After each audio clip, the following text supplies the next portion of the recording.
Hello, everyone, and welcome back to your channel of Math and Engineering Made Easy. In today's session, I will go over how to find the volume of revolution using a method that you learn either the disk or the shell or the washer. But then, if you remember, I went over Pappus theorem, so we'll see what is the difference between the two methods. As someone said before, there is no free lunch, meaning what you get if you use just one of the methods you learn in calculus, that cuts to the point, you will get the answer quickly. What you get if you use Pappus theorem is, along with finding the volume of revolution, you also, as a like a fringe benefit, you get the centroid of that shape. So let's see. Let's come up with an equation, and before that, usually we used to say rotate half a circle or a rectangle or a triangle. No, we are going to get some function. Let's say f of x, y equals, let's make it, say, a third degree function, x cubed minus 3x squared plus 5x minus 2, for example. And I want to rotate that. Let's do it on both. So let's say I want the volume generated by rotating this function about the y-axis between x x is between 1 and 2. Just a simple thing. Notice you can plot that, or you can use a table and find values for. So for example, when x equals 0, you see the y-intercept is -2, and then at x equals 1, you get 1 and 5, 6 minus 5 is 1. So f of x here would be f of 1 would be 1, right? And f of 2 would be 8 minus 12 is -4, plus 10 is 6, minus 2 is 4. Okay, but I think it's better to just draw it, to plot it on your calculator, so you can go to y and say x cubed minus 3x squared plus 5x minus 2. And then maybe you go to the windows. No, I don't. Y x, let's say between 0 and 3, since we are going to take it from 1 to 2. And y minimum, let's say also 0 to 5 or something. So yeah, it seems like it was like the curvature was negative and then turns positive, but we have something that looks like that. Not at 1, I get 1, and at 2, I get 4. And I have something that looks something like that, whatever. So that's between 1 and 2. And you want to rotate that about the y-axis. Okay. So how do you do that? Well, I think an easy way to do it is, say, we can take a strip like that, or a strip like that and do a washer, but I think that's easy. If this is f of x, then I have a small piece here that has an area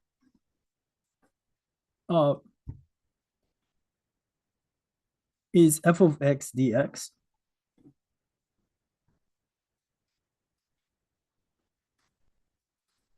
And the distance from the y-axis is x, right? So when you rotate,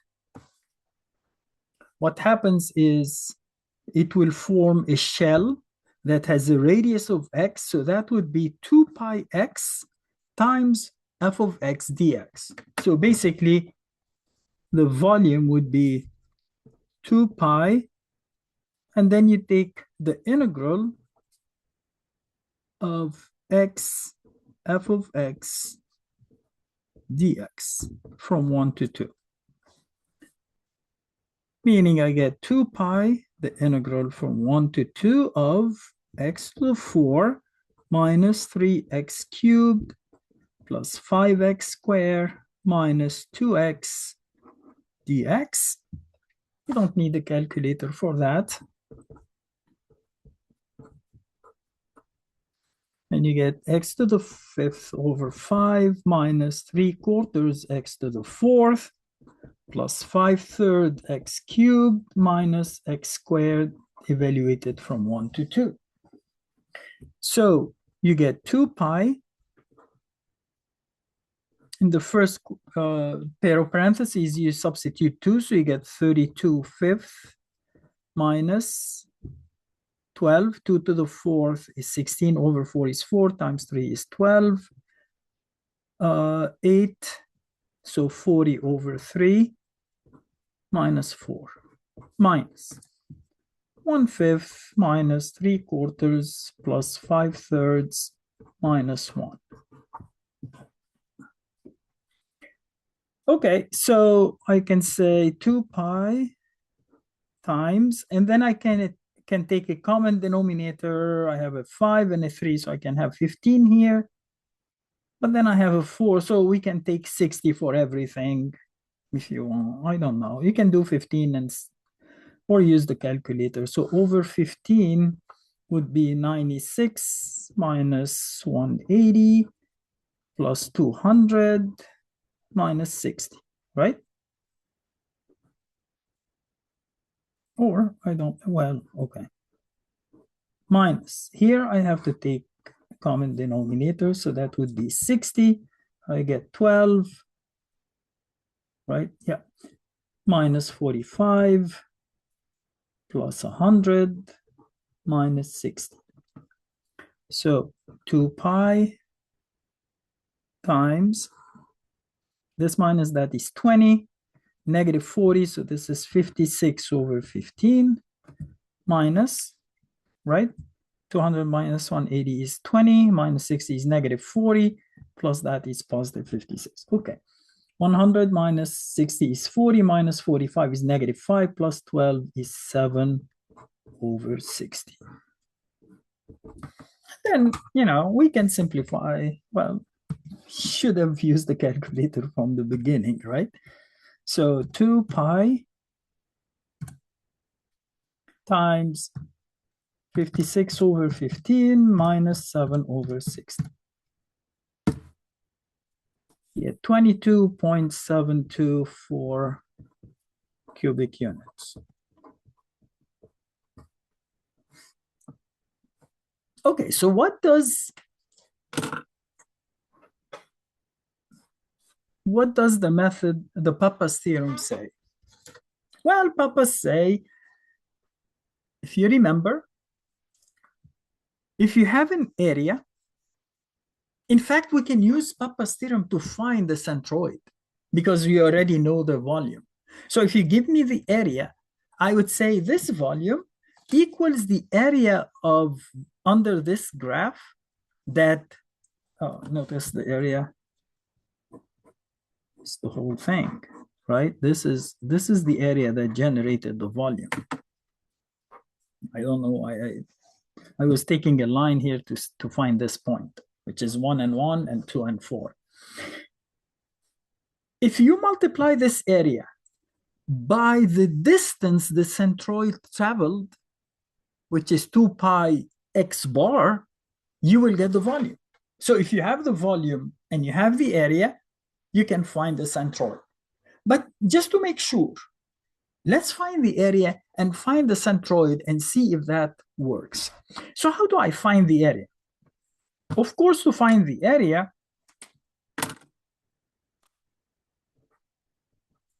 we are going to take f of x dx and just integrate it.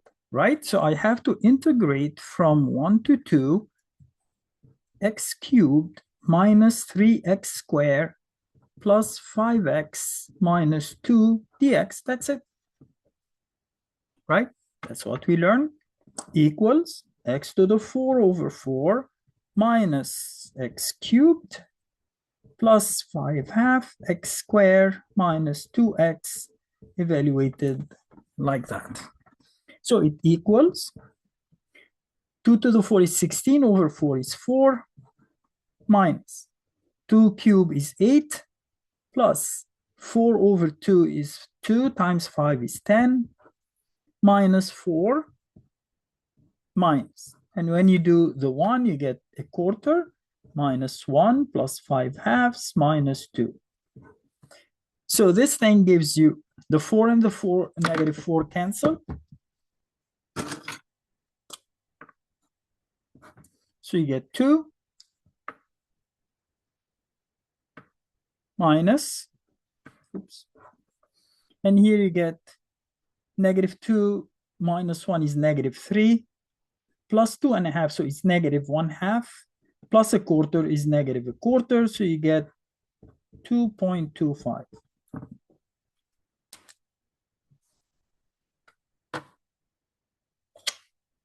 Oh my God, I hurt myself.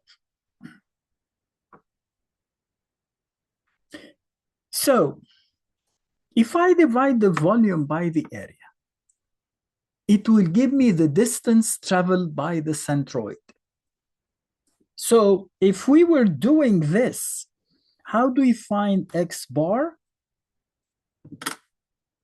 X bar equals the volume divided by the area. But this is not the centroid. That's the distance traveled by the centroid. So you need to divide that by 2 pi. Why? Because if x bar is here, if this is x bar, it tells you the centroid will travel through the circumference of a circle whose radius is x bar. So it's as if I tell you divide, if you want x bar, you have to divide by 2 pi. That doesn't look right. 5. Oh, no, it may be.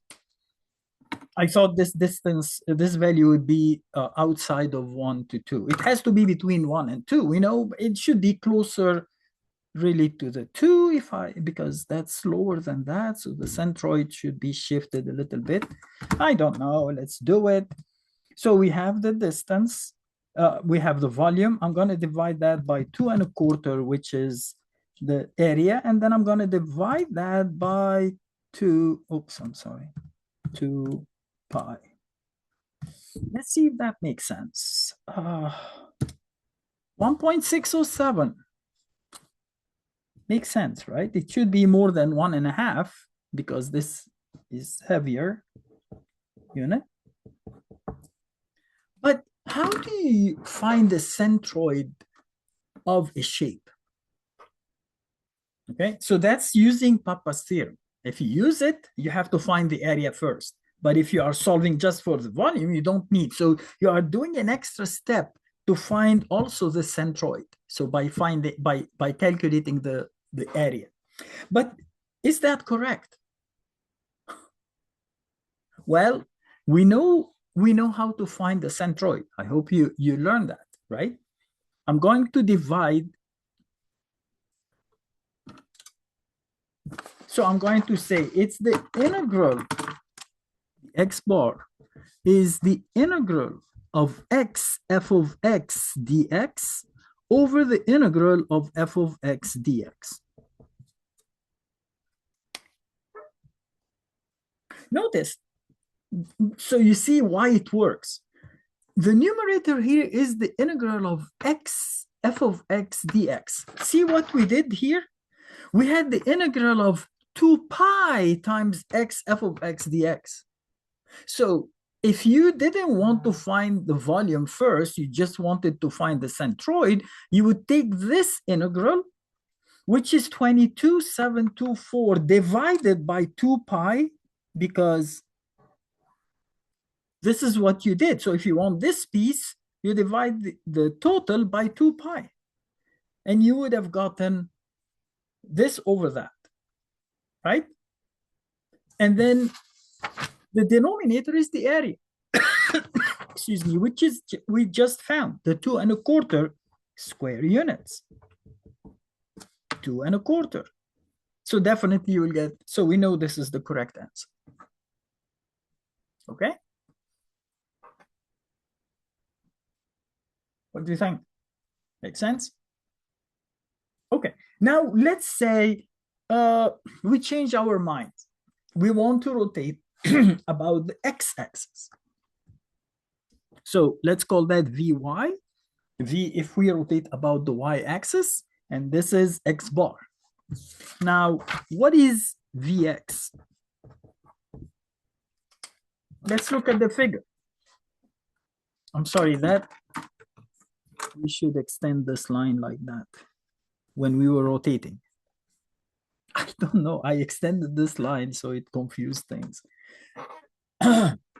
Okay, so this thing, which is f of x dx, if I rotate it about the x-axis, it will form a disk. That's why we call that the disk method. It will form a disk, which is a circle, whose thickness is dx, and its area is pi r squared, where r is f of x. So basically, what I have is, I have pi times f of x squared dx, and I'm integrating from 1 to 2.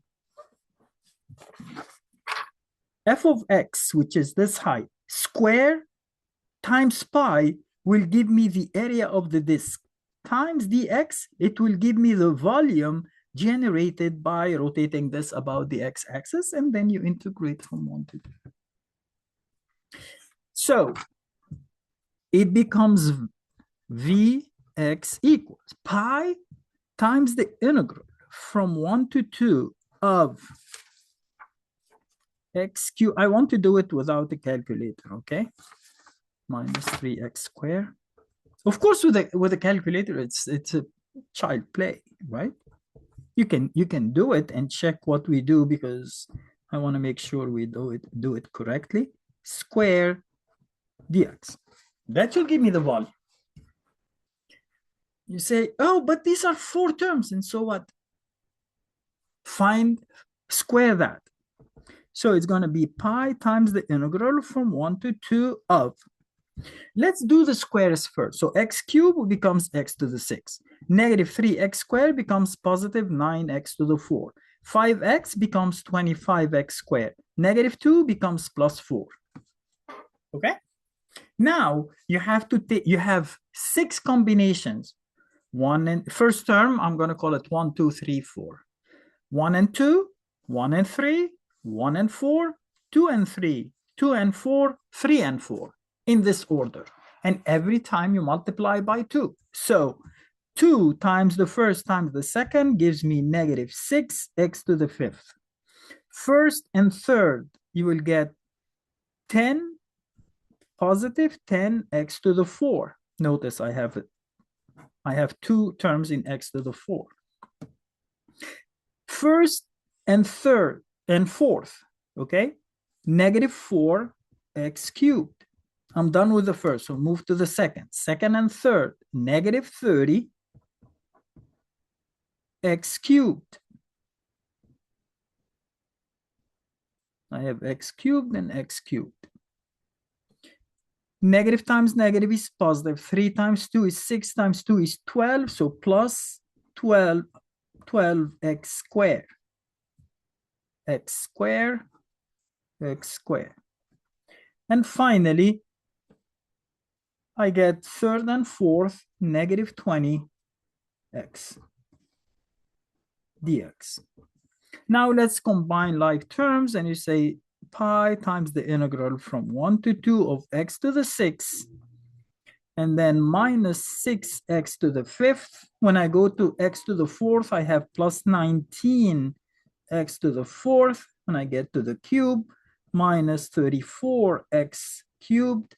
When I have the square, I get plus 37x squared minus 20x plus 4 dx.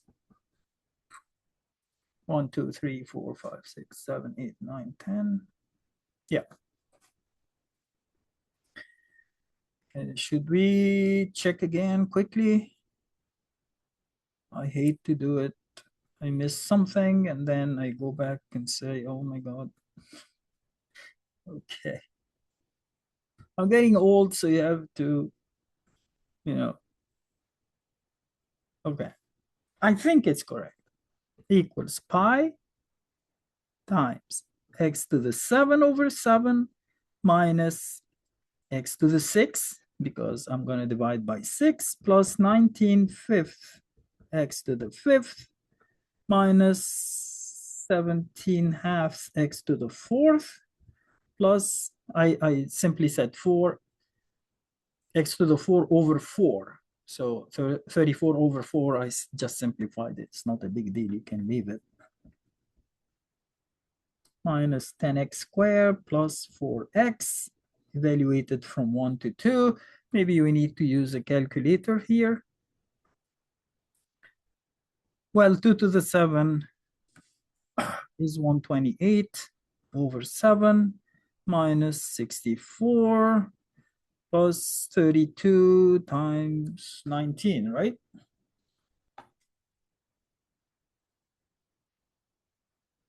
So 19 times 32, which is 608. So why did I write that? 608 over 5 minus 16 over 2 is 8, so 136 plus 8 over 3, so 8 would give me what, 296? Am I doing something wrong? Minus 40 plus 8 minus, oh my God, 1/7 minus 1. No, I'm going to do it with a calculator. We are going to spend a lot of time here. Minus 10 plus 4. Yeah, let's do it. 2 to the 7th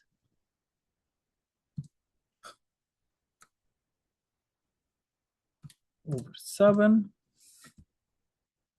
minus 2 to the 6th plus 19 over 5 2 to the 5th minus 17 halves to the 4th plus 37 over 3 2 cubed minus 10 plus 4 times 2. Oops, did I use a, I don't think I had.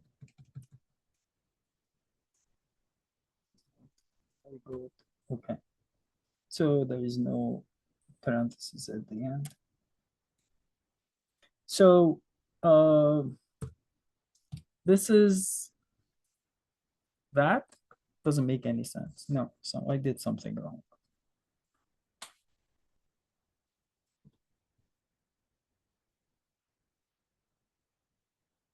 Plus, oh, of course. Oh my God. Okay, clear. Let's do it again. I'm sorry. In fact, I'm going to say pi times 128 over 7 minus 64 plus 608 over 5 minus 136. Here, when it says 19 over 5 times, I forgot the time. So it wrote 19 over 532. Okay, plus 296 over 3 minus 32 minus, between parentheses, 1/7 minus 1 plus 19 over 5 minus 17 halves plus 37 thirds minus 10 plus 4, so minus 6 and close the second. I got 18.146. Most likely we did, I, not you, not we. I did something wrong in the addition. So let's do it in math. It's much, I don't know why I didn't do that. 1 to 2. And here I have the pi times x cubed minus 3x squared plus 5x minus 2 quantity square, close the parentheses. Oh, I already had closed it. Sorry. Dx. Please, I don't want to. Oh, 18,146. So we didn't do something wrong. I thought I did something wrong in adding and subtracting. So this is the volume. Guess what? We already know the area. The area is 2.25. So now I can find y bar. I can find how high this height, whatever it is, of y bar. All what I have to do is to say y bar equals the volume we just did divided by 2.25 times 2 pi. So it would be less than 1.6. Okay, because this is less than the 20, whatever. So I'm going to divide that between parentheses. I'm going to say 2 pi times 2.25, which is the area. So I said pi and I typed E. So 2.25 times 2 pi is the distance traveled by the centroid. And again, I could have, found it in a different way, but this tells you y bar equals 1.283 units. So we not only found the volume, but we use Pappus theorem to find the centroid of that weird shape. Okay, found the x bar, 1.6, which is slightly to the right, and then 1.28 is the centroid, which is above the 1 a little bit. Maybe we are not drawing this to scale. It's most likely this thing is heavier. So it's over 1. The area above,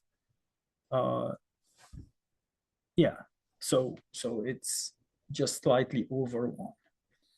Okay, so I hope this, without this thing that confused you probably, wasn't hard enough to follow. It's just an application. So we already did the method of shells and the method of disks before. The washer is not here, of course, because we don't have anything that is. So if I was taking the, if I wanted the centroid of the top piece only, I would have, oh, that's a good question.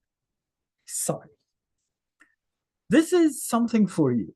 Think about it, and then we are going to stop the video and then check the answer. What if after you did all this work, I said, oh my God, I'm so sorry. I'm an old man. I keep forgetting. I didn't want you to find the centroid of this whole area. I just wanted the centroid of this piece. How would you find it? So I want you to find the x bar as well as the y bar. And let's see if you can get it. You should be able to get it. But pause the video, do the work, come back, and say 3, 2, 1, pause. Now, how did you find it? Shouldn't be hard. Remember when we did the composite areas back, I think it was posted in the engineering statics website or playlist. But the idea is if I call this rectangle 1 and this shape 2, I would say if I multiply the area 1 by its centroid, how far is it from the y-axis, and add it to it, this area, times the unknown distance from the y, it should give me the total area times the distance of its centroid, meaning the total area, which is 2.25 times 1.607 equals, what is the area of the rectangle? Well, it has a base of 1 and a height of 1, so its area is 1, and the centroid is about 1, not about, I meant at a distance of 1.5 from the y-axis, right? It's midway between 1 and 2, plus the area of the remaining. You say, how do I find? Well, you already know the total area is 2.25. If the rectangle has an area of 1, then this has an area of 1.25 times x bar. It's as simple as that. So I'm going to take the 1.6074, multiply it by 2.25. Oh, I'm sorry, I didn't select it. Multiply it by 2.25. That equals that. So I'm going to subtract 1.5 and then divide the total by 1.25. So the centroid of this area, x bar of that, is 1.693 repeating. Further away from the total, of course. Of course. And likewise, you can do the same thing. There's, it's very simple to find the y bar of it. It's the same exact thing. You have y bar of the total. You have y bar of this is 0.5, right? Just half, because the height is 1 of the rectangle. In fact, it's a square, not a rectangle, but a square is a rectangle. So, 1 times 0.5 instead of 1 times 1.5. So that would be 0.5. And that becomes the 1.283. Okay, I hope that's how you did it. It's easy, and really it's a very strong theorem of Pappus that helps us with these things. So we learned in school how to find the area and the volume of different shapes or area under graphs, and even if I want to rotate that and find the surface area, you learn how to do it. So it's not a big deal. But now you can add to that also finding the centroid of the shape. Sorry for being having a late or a long session, but as usual, I wish you all the best. And if you have any question, just drop me a line in the comment section. Not session. I'll try to get back to you as soon as I can. Thank you very much for your time. Hope to see you soon. Bye.